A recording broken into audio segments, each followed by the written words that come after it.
Welcome to Historish, the only channel brave enough to ask, what happens when a country declares war on large flightless birds?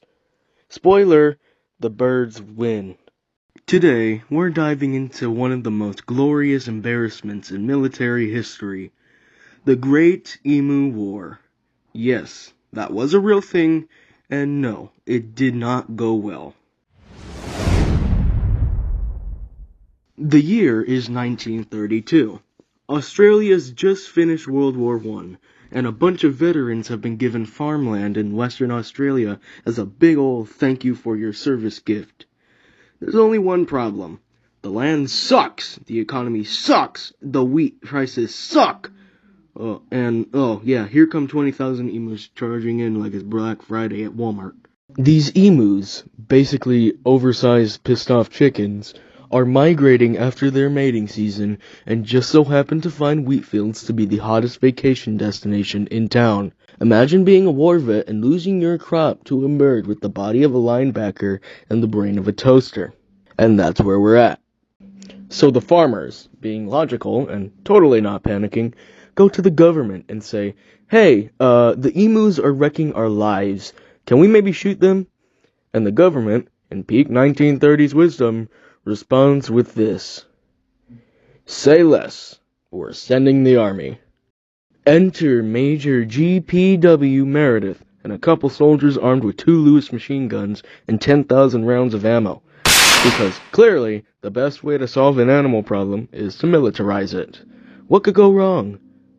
Spoiler, everything. The soldiers head out into the field, ready to show these birds who's boss. Except, the emus don't fight fair. They travel in small squads, scatter when approached, and can run up to 30 miles per hour. That's right, these birds formed guerrilla warfare units and basically outmaneuvered the Australian military. At one point, the soldiers mounted the machine guns on a truck to chase them. Turns out, aiming a machine gun while bouncing in a truck across farmland is not accurate. They couldn't hit anything. They didn't even kill that many birds either. They just wasted ammo, dignity, and gas money. After a few weeks, they called it quits. Official tally? A few hundred emus dead, thousands still vibing in the wheat fields. Ammo? Mostly wasted. Australian morale? Shot. And the emus? Untouched, unbothered, unmatched. They just kept walking around like they owned the place, which at that point they kind of did. Major Meredith, the guy who led this nonsense, famously said, and I quote, "If we had a military division with the bullet-carrying capacity of these birds, it would face any army in the world." Yes, the commander admitted the birds were basically tanks with feathers. Eventually, Australia gave up on military solutions and just put a bounty on the emus instead. Thousands were hunted by civilians, which, shocker, worked a lot better than throwing the army at them.